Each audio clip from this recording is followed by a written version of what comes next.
Hi everyone. Today I wanted to talk about staying fit in perimenopause and menopause. We know that women gain around 1.5 kilograms during the menopause, and shifting that weight can be a real struggle. Keeping your mobility, balance, and general health intact can become more challenging. Today I'm joined by fitness coach Caroline Idiens to discuss how we can keep fit without having to invest in fancy equipment or a gym membership. Caroline Idiens, otherwise known as Caroline Circuits. Welcome and thank you so much for joining me today. Thank you for having me. It's very exciting to be here. Oh, I'm very, very excited to finally meet you in real life and to benefit from all of your fitness wisdom. Firstly, what do you do? Because you look amazing and your energy just comes out through everything that you say and do. And I think really what people would like is for you to just bottle that and So like kind. what is the secret? What do you do to look after yourself? Well, I think if we start right at the beginning, I used my whole fitness regime in my 20s and 30s was very much cardio based, like so many of us. And now when I speak to members or on my platform or followers on Instagram or whoever it might be, or friends, it definitely feels like the shift in your exercise patterns change as you go into, the midlife stage. And it's now for me 80-20 strength versus cardio. And I still love my cardio. I love my HIIT class. I do a HIIT class on a Friday. But for me, resistance training has been a massive game changer. And I know we hear and we read so much about it now in the press, which I'm loving that it's now a conversation that everyone's talking about the benefits of lifting weights, especially for women and especially at this life stage. But for me personally, it has just transformed not only, how I feel, but also just the confidence I've got now, being in my 50s, and the way that it's changed the shape of my body, but also just how I feel, which I think is such a big part of it. And I think when when you exercise and you start to feel those benefits, it's so much mentally as well as physically. And that's what I try to convey in, whether it be a post or a class or anything I do. Is, just the benefits of exercise is just huge. And when you say resistance, what does that actually Yeah. mean?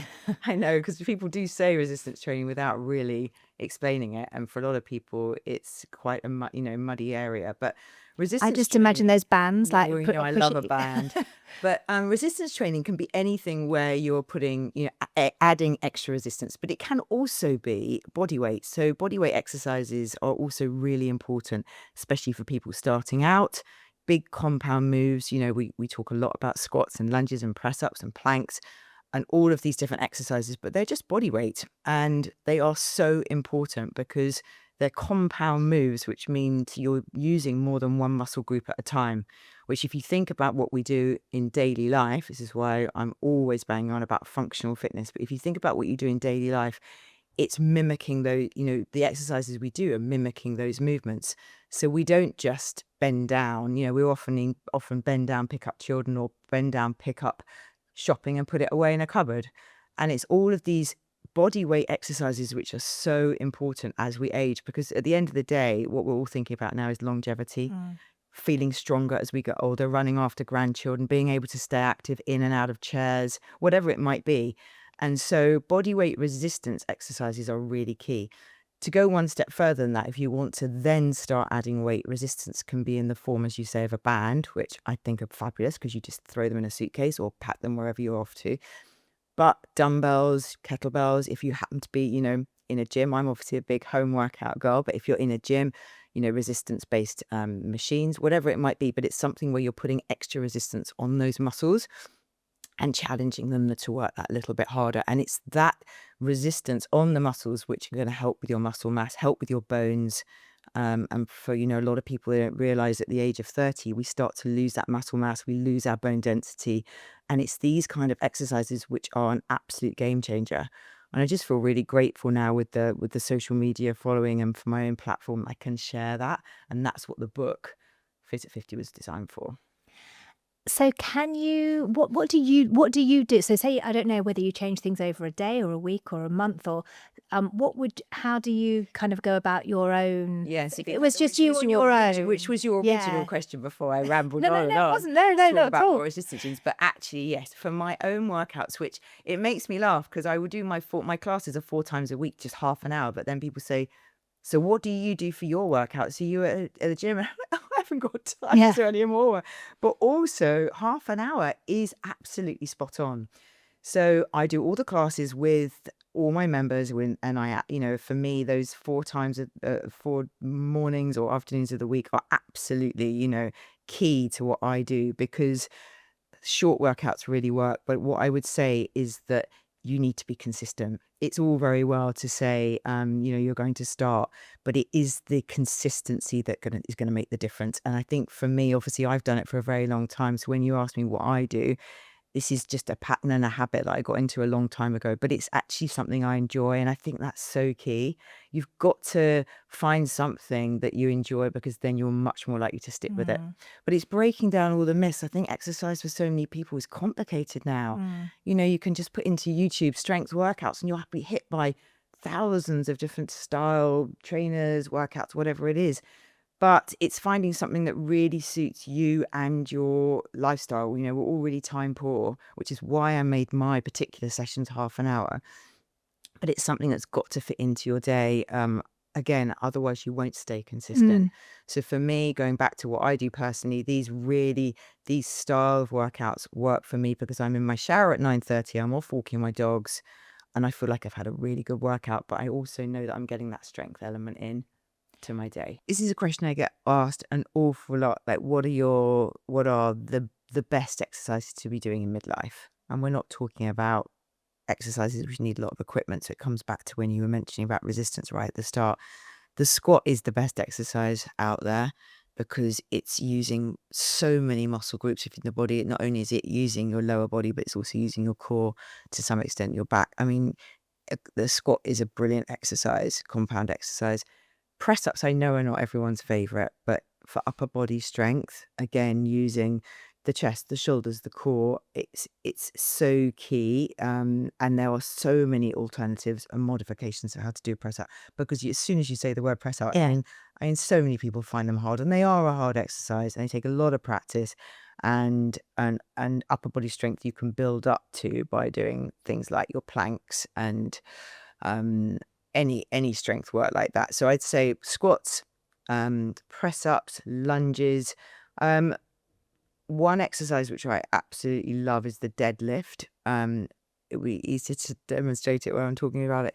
But if you think about when you're gardening and you're bending over and rowing back with the arms, or you're bending over just in general from the hips, it's such a key movement. And again, you can just fold over from the hips and stand back up. And it's that using your lower back, using your glutes, thinking about your core. Because when people are out in the garden gardening, that's quite often when they hurt their back. And it's all of this action of bending and pulling that is so key. So things like that and squatting down and reaching up, would be a shoulder press if you had weights with it. But it's all of these kind of exercises that are so key. A lunge, we do lunges where you then rotate at the waist, which again, how often do you get in and out of a bath or out of a car? You're always turning at the waist. So it's thinking about those kind of movements. And then I've got some real favorites that we do on the mat with planks. We've got something called dead bugs, which I love, which is when you're on your back and you're extending opposite arm and opposite leg, but you're really focusing on your deep core muscles. So it's not all about sit-ups. Any plank movement is going to help your core. But what I've found a lot in when I've done feedback and done polls on this, which I've done a lot of polls on ab work, people love standing ab exercises. So you're not even lying on the floor. There's no pulling of the neck. There's no crunches. But standing up, if you're adding a resistance and you do standing ab work, whether that's overhead marches or you're doing some kind of wood chops, we call them, when you're coming from one side and rotating and really focusing on your obliques, brilliant exercise. Even bringing your knees up towards your chest when you're standing tall. Again, it's all about your posture, shoulders are back and lifting your chest. You're bringing your knees up. Just really slowly, things like that. You don't realize you're using your core. I mean, you use your core in so many of the exercises we just mentioned. Use your core when you're doing push-ups, when you're doing squats. So you might not be thinking about the fact that it's working your abdominals, but it is. And so how do you switch? So do you do one day arms, one day So legs? you do the full body classes, I think, again, for beginners are brilliant because you're then working every muscle group. So we do full body on a Monday. Tuesday's my favorite class because I love doing arms. I just love doing upper body arm stuff. Wednesday is legs and glutes, and I'll come on to you about the glutes because we could do a whole podcast on glutes. I think we talked about glutes before. And Friday is the hit where we have a cardio blast, takes you into the weekend. People feel great and the endorphins are, racing. So they're my 4 sessions, and they're structured specifically in that way for results. So they're my 4 classes. And then what I also recommend to everyone is to get some kind of daily movement. Doesn't need to be a structured workout. You need to have that rest and recovery time. And I know we all talk about it, but I genuinely believe that the days that you're not training are as important as the days that you are. And I know it sounds a real cliche and it's something that's banded around, but it is so important, the rest and recovery, because that's when your muscles grow. That's when the change happens. And I think walking is really underrated. I mean, like you, I've got dogs. And so walking is something that you're going to do anyway. But I think if you can walk and get those steps in during your week, be outside in nature. Obviously, the weather at the moment is fabulous, so we're outside, but it's that nature, it's that being, maybe going with a friend, the social aspect of it, keeping the steps up, getting the heart rate up. You can walk that a little bit quicker, weighted vests, all of these things. But it's just making some kind of movement into your daily routine, because it will make you feel better just to move. And I know so many people in the whole perimenopause, menopause arena, particularly with added stress and anxiety and lots of things, and managing lots of things in their day, that little bit of time for themselves on a walk can change your day. Yeah. And we've talked about this when we've done our live, but it transforms your entire outlook. Yeah. So do you have so do you get out every day but not do exercise, like not formal exercise at the weekends? Yeah, so I do my 4 classes, and then I will do a stretch session maybe on the weekends. The weekends are when I plan the classes, so I never really stop. But on a Saturday, I would try and do a stretch session, or I walk every day. So walking is not something that's just at the weekend, but I will make sure that I do something not strength based. What I've just got into and just sort of found after many years, now that I'm in London a few days a week, is I love a loop of Battersea Park. And, I'm not a big runner, but I started my career in Battersea Park with my clients when I became a PT at the bandstand there. And now I do a 5K loop. I'm a crazy early bird, so I'm up at 5:30. I love it. And I do that maybe just once a week, twice a week. It's 25 minutes, and it's just the one time put a podcast on, one of your podcasts, obviously. And I'm around the park and Do you run it or walk it? love it. I run it. Yeah. It's half an hour, but you come back and you feel, you just feel amazing. And that's why I try to say to people, you can, just walk. You don't have to run, but it's just being outside. It makes such a difference. We're designed to be outside, aren't Yeah. we? I think it's so important, And now even in the workouts winter. outside as well. Now the weather's better, but it's amazing the kind of messages I now get from people that haven't ever exercised before and have started doing strength. I mean, it is so rewarding when you get that feedback. And I get 300 messages a day now on my Instagram Really? account. I mean, it's absolutely insane because it's global, so you get messages at all times, but it's from people that have said, I never exercised, I picked up weights, I started really light, because I bang on and on about the light weights scenario, build up gradually. You don't want to get injured on it, especially when you've just started. To get injured is then so demotivating, and you're just about to build up that confidence. So start really light, but then they just feel this confidence, and I just think it's so wonderful to hear how it can really make a difference to how people feel. Because you get confidence in your ability to train, but you also get a confidence in yourself generally, don't you? It's like a kind of double positive impact. And I had messages from I had a message not so long ago from a lady it was her son's wedding, and she's never worn a dress without sleeves, and she's been doing loads of strength training. She's been doing lots of my workouts and other bits and pieces. And she said it was the first time that she wanted to show off her arms. And it actually made, it wasn't just about how she looked. She felt amazing. And everyone was coming up to her telling her that. And actually, it was just really lovely little snippets like that. How it can change someone's, outlook. And then, of course, when you start to lift, you then think, oh, I'm actually going to lift something a bit heavier now. And that whole myth about you're going to turn into a bodybuilder and bowl cut, because that is the one thing I get the whole time. Am I going to turn into Popeye? And actually just it's such a myth. To be able to comfortably put your suitcase in the overhead locker and to be able to take it off a carousel and those kind of all things, things like to that. know that or just up the stairs and a box arrives, and to know that you can carry it through and put it in the kitchen and those kind of things. Like you just want to know you're going to be able to do it. And also, you're not just going to do it now, but how you're going to then age and be able to be that little bit stronger. The thing I love, yes, the book's called Fit at 50, but it's now I'm finding I'm getting a much younger group that are starting with me as well, which I'm loving. The sort of just had babies or busy young women that are working that haven't got a lot of time, or they're trying to rebuild their strength after having children. But, I'm loving the fact that they are starting younger and younger to lift weights, knowing that, this is something, don't almost wait for things to start to go wrong, start young.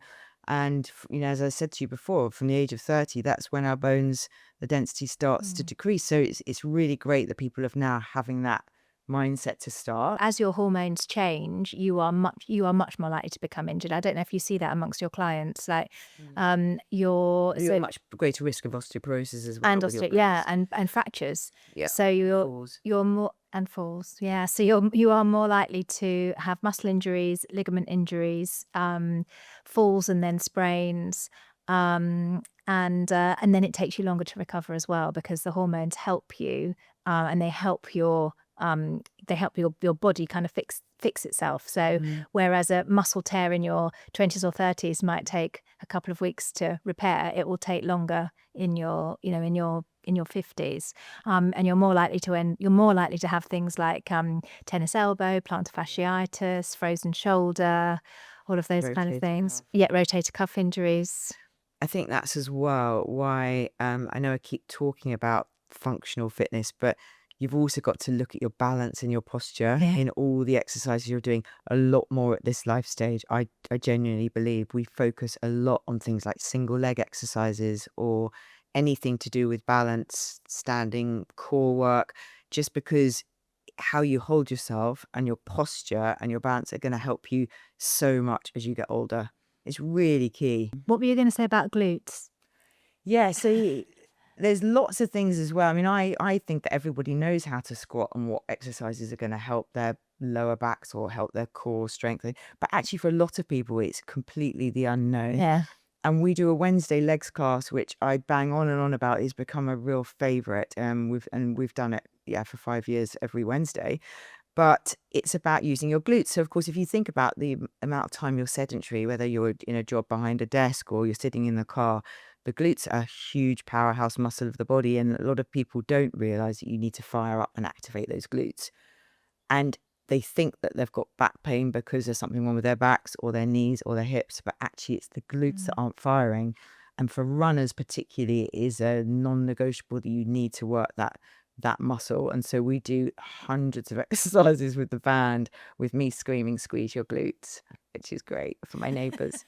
And we use the band and it's brilliant. But I've seen people that not only get personal best in their running now because they're looking at their alignment and their skeletal muscle and how things are sitting in the body, but also people that have said, "I've had lower back pain for 10 years and I never realized it was because I wasn't working this muscle group." And it's things like that I love, because then you can really start to look at the dynamics of how, if you've got knee pain as a runner, or it may be because you're not, it's how you're powering each stride. I'm not going to go into your podcast is going to turn into something else, but it's just interesting. And people, when they have injuries, it's never that they're injured picking up a dumbbell. They're injured when they turned out of the car and they're not thinking about their core, or they're picking up really heavy shopping, but they don't bend their knees as they go down and think again about their core. It's all day-to-day things, which is why we do this functional style training, because it's actually thinking about the muscles themselves rather than it just being in a gym and exercise, if that makes sense. So how do you strengthen your glutes? Oh, well, that would be able to show you here. So with the glutes, you've got 3 main areas that you can work, 3 different parts of the glute muscle, And so what we do is either isolation exercises where we're using the band and it's lots of reps with things like, they're going to sound strange, but fire hydrants and donkey kicks and leg extensions and all work that we do down I know what you mean. where we're coming out to the side, but it's all a focus. The thing I love about resistance bands is you work the muscle through the whole range of that exercise. Whereas, years ago in some of those machines, you wouldn't be able to really focus on isolating the muscle in that way. So resistant bands are brilliant for that. And then you've got maybe the best exercises of all, which of course are squats and lunges, where you're going to hit the glutes from different angles. And we do unique, whether that's a curtsy lunge, reverse lunge. I won't go into it too long because you're going to start glazing over. But there's lots of crab walks, all these exercises where you can go really slowly but focus on working that muscle. And believe me, with a resistance band, if you're doing lots of reps down on the mat with a band, above your knees, and you're really focusing on that muscle, it's hard work. Yeah. But you'll really know when you've worked them, but it's been consistent.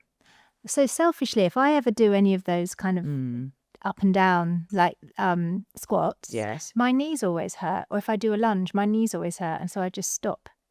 Well, there's two things there. First of all, it's the technique that you're doing. I'm not saying that your technique's right. No, my technique will not be good. It's very much focusing on keeping, if you're using any kind of band, keeping the knees out, but also the technique of sitting back with the hips and all the weight through the heels.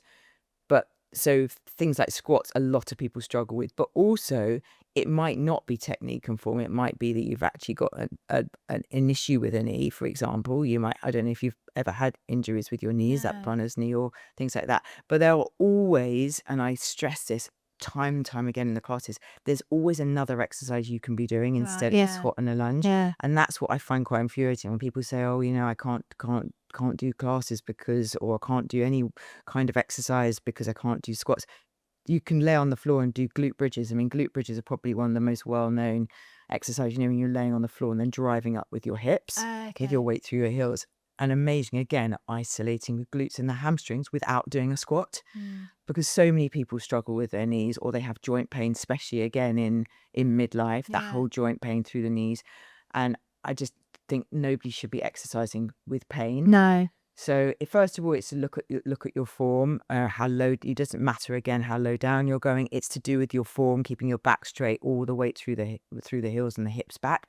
It's almost as if you're sitting onto a chair. I try to describe to people, but not to worry about how low down you go, because you can watch a lot of videos of people go really low in their squats. Everyone's got a different range of movement. It depends on your mobility through your knee, through your ankle, but also if you've got a pain there, it could be due to a number of things. But you can always, just for you to know, you don't need to do squats and lunges. You can do so many other things. Because there is that pressure. There's that. Yeah. And also reverse lunges are much nicer on the knees than forward ones. But the other thing I always say to people, side lyings or standing leg raises with a band are amazing for outer glutes and for hamstrings and quads. You don't need to do squats and lunges. A lot of people don't. I quite often do little posts about squat-free leg day, because people generally get quite down the fact they can't do a squat because it hurts so much. You should never work through that kind of pain. Food. What about food? Do you have like top tips for diet, midlife diet, menopause diet, what to combine with exercise? So the interesting thing about the book, to come back to the nutrition side in the book, is that I've never shared food on my page. It's always been very much fitness. We're talking about Instagram page. And so in Fit at 50, I really wanted this section. It's obviously a very important alongside exercise. It's seeing the whole 360 picture. So you can't just have the exercise on its own. It's the sleep, it's the mindset, and of course, it's what you're eating. And I worked with this lovely dietitian called Laura Clark on the book. And what we wanted to do, which was very important, I see exercise as being something that's relatable. So what I try to do in everything I do is show I'm doing it with you. I'm 53 last week. God, I said 52. And I try to make, that it's me doing it at home in my sitting room with crazy spaniels, and I'm doing it with you. The food, I wanted to mirror that and to show that, again, these have got to be relatable, nourishing, delicious food, but food that you can make without having hundreds of ingredients, things that you might already have in your pantry that you can make delicious meals.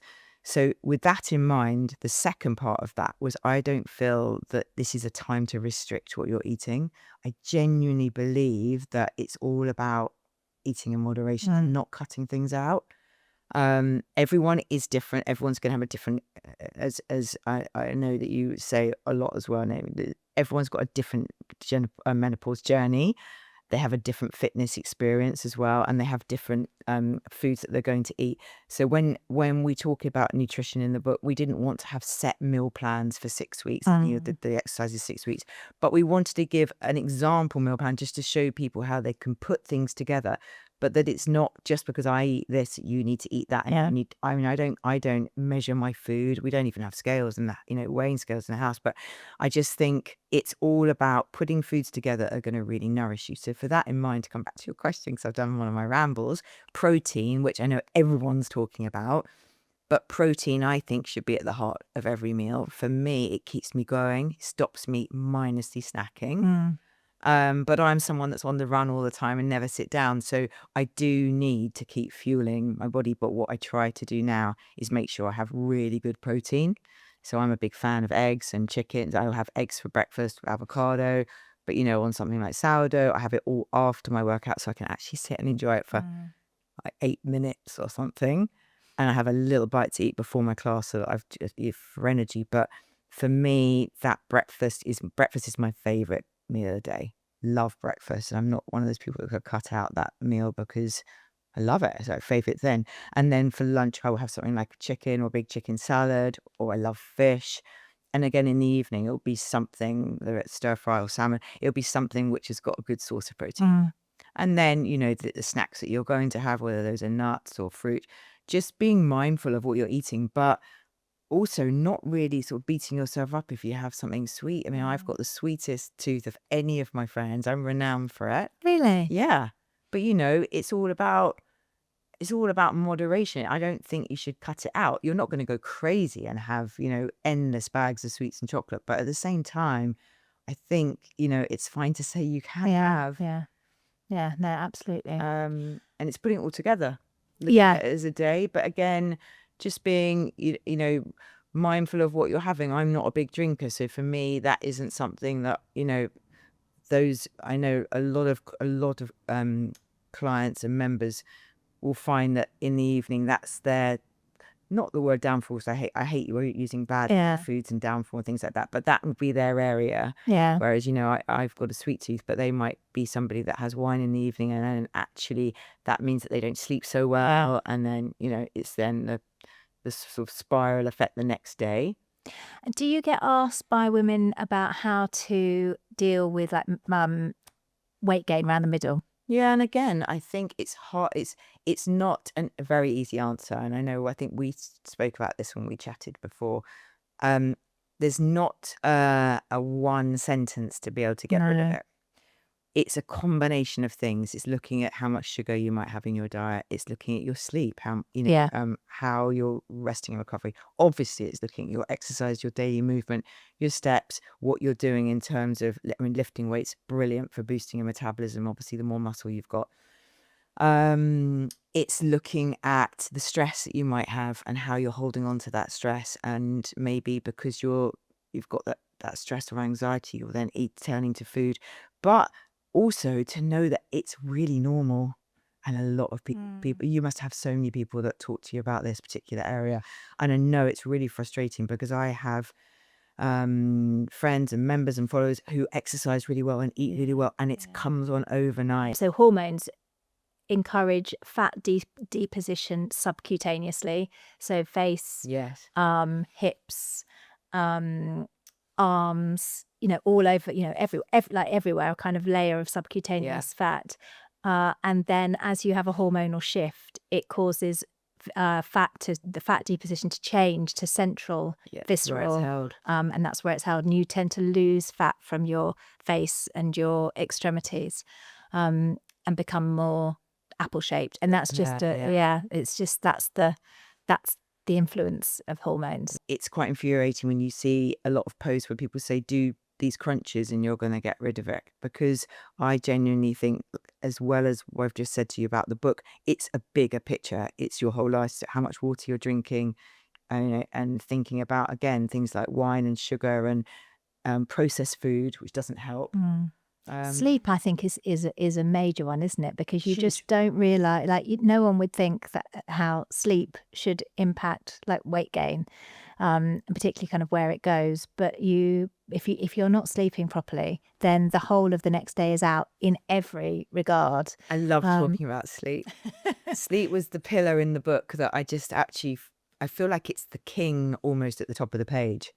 If you don't sleep very well, and I know this because my sleep is pretty rubbish, but that is because my screen time is horrendous. I remember you saying that you were Yeah, up it's answering horrendous. messages. But I'm get that has been my sort of goal for this year, to get balance with my sleep. And I found even going to bed an hour earlier, because I'm still getting up at 5, but to go to bed an hour earlier has been a game changer. What time do you go to bed? Well, I always went to bed at 11, and now I'm trying to be in bed at 10. And without, Because 11 to 5 isn't that long, is it? No, I'm one of those really annoying people up in the morning, really bright and bubbly. Love a good chat at 5. And you just wake up. My lucky dogs. I'm up, and nobody else is up. But yeah, I mean, I think at this time of year it's quite nice being up early and you get loads done. But yes, so come back to sleep.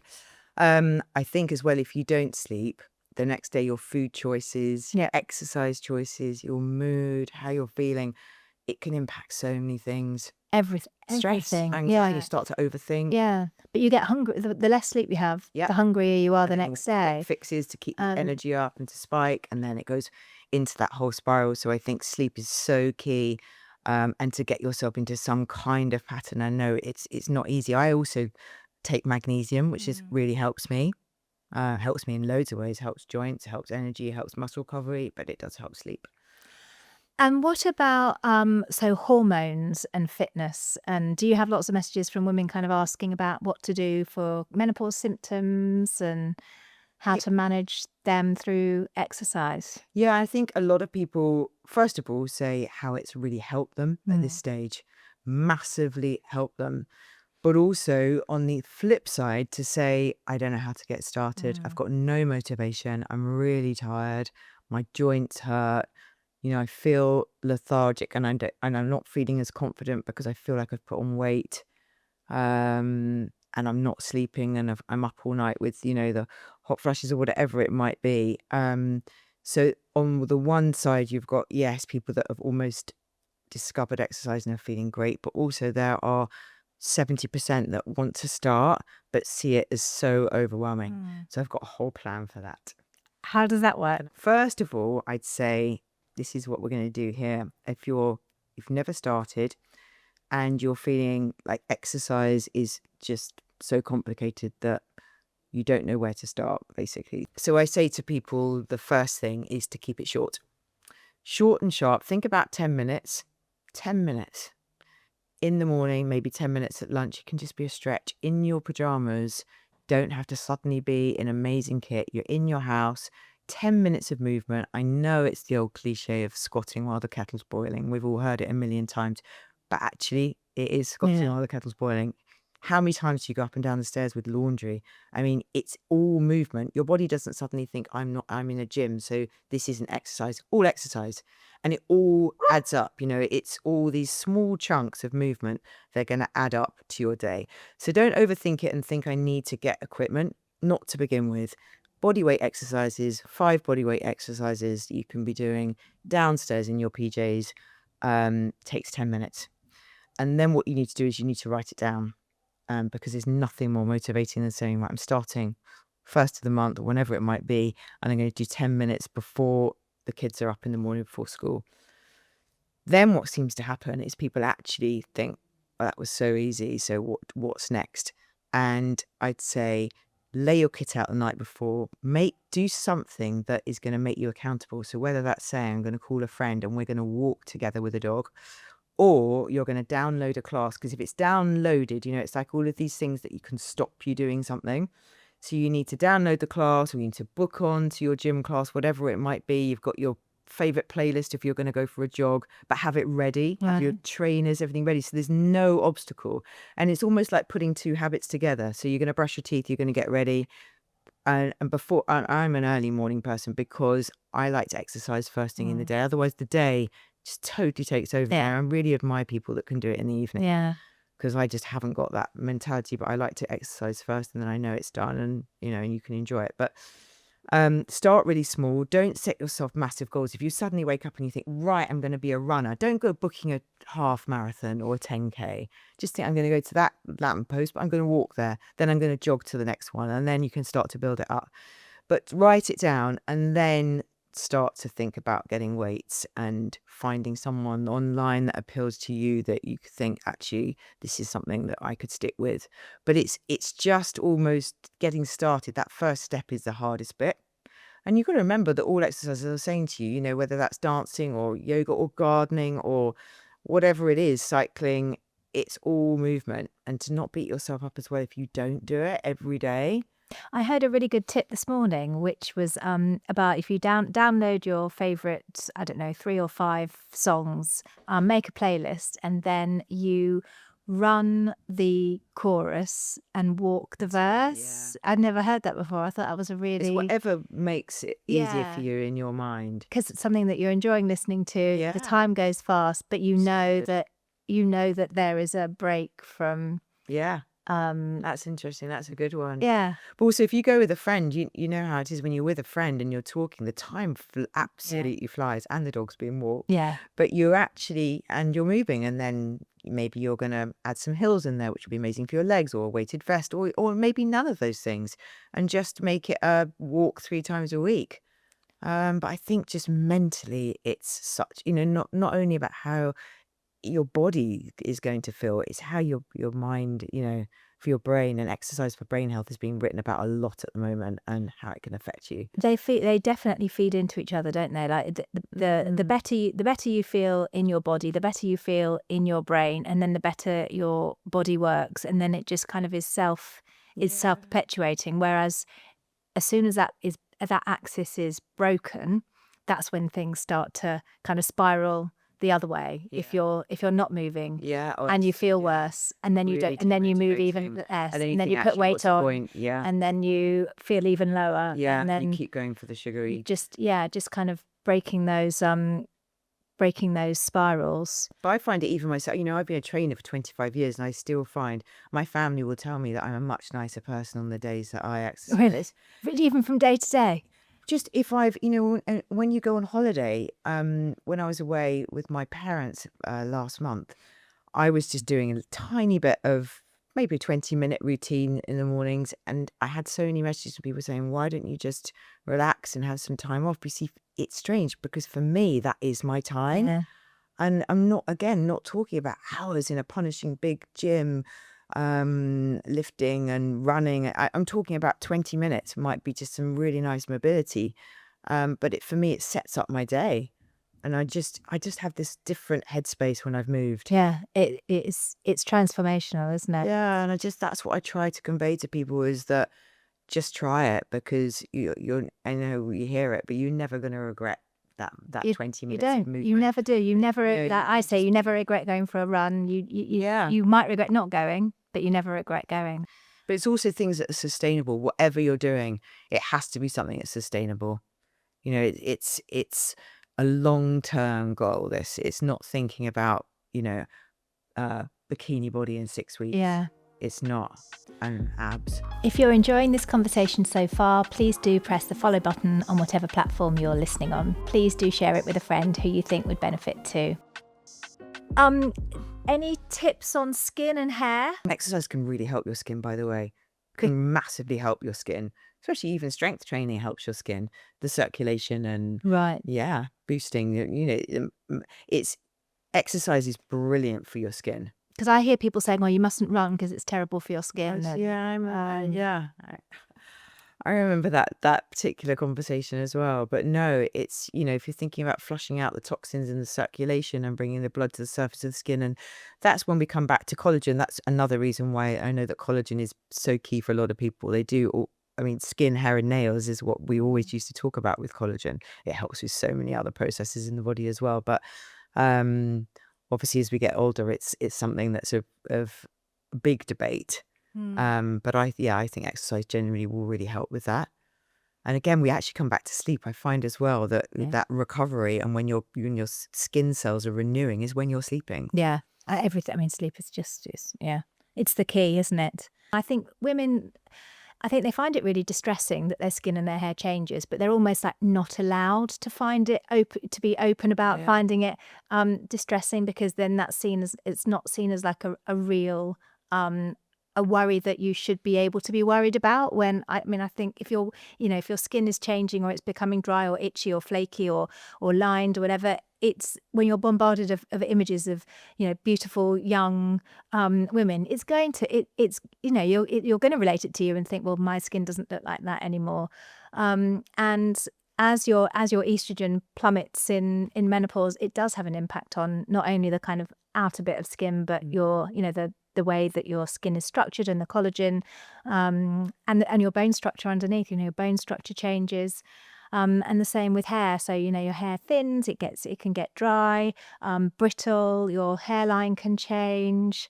And it can be a worry for women. And I think just kind of acknowledging that is, and validating that is important.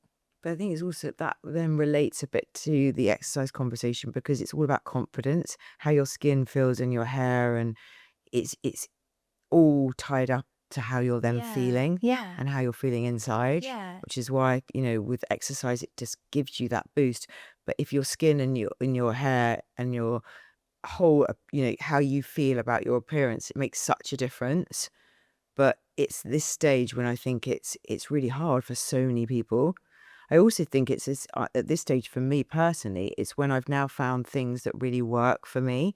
You seem to, you know what clothes are going to suit you. You know what skin, I've now sort of in the last few years now know what works. Does that make sense? Yeah. And I know what foods, work for me and my body. It's just you start to come into it's so complicated earlier on, isn't it? Like what you should be using. But now I feel like I know what suits me a lot more. And you're kind of, comfortable in your own skin and in knowing who you are. So, Caroline, if it's okay, I'm just going to ask you a question, a listener's question. So Anya says, I really want to improve my fitness, but I'm so impatient when it comes to progress. I totally understand that. Realistically, how long will it take me to start seeing a difference if I start today? Okay, that's a brilliant question. And this is one of the main questions, which is why we devised the book, the strength training program in the book, specifically to be 6 weeks. So it's hard to say because everyone's obviously starting at a different level of fitness. But what I say generally across the board is if you give yourself 6 weeks, you're going to feel not only are you going to feel a difference, but you will end up seeing a difference between sort of 4 to 6 weeks. Obviously, it depends what you're eating, you're sleeping, how many sessions you're doing. But within 6 weeks, that is kind of a very rough guideline, but a guideline that I know predominantly works, which is why we set the program specifically to that in the book. The key, again, and I say it time and time again, is just to start gradually and build up really slowly with the weights. But if you give yourself 6 weeks, at the end of that 6 weeks to look back and see how far you've come, it's going to be brilliant, a brilliant starting base. It's amazing what can change, isn't it? In 6 But I think weeks? if you looked at a time frame, that would be it for me, and that's why we structured the workouts really specifically around 6 weeks, and then from there you're ready then to go off and take on either something more challenging or continue doing what you're doing. Brilliant. Thank you. And thank you so much for joining me today. I massively appreciate you for hours. It's so good. We really could. It's so good to finally meet you in real life as well. I've loved it. Thank you. Thanks, Naomi. Thank you. Thank you so much for watching. If you would like any more information on menopause or HRT, then please do visit our content hub, which is on the website, which is menopausecare.co.uk.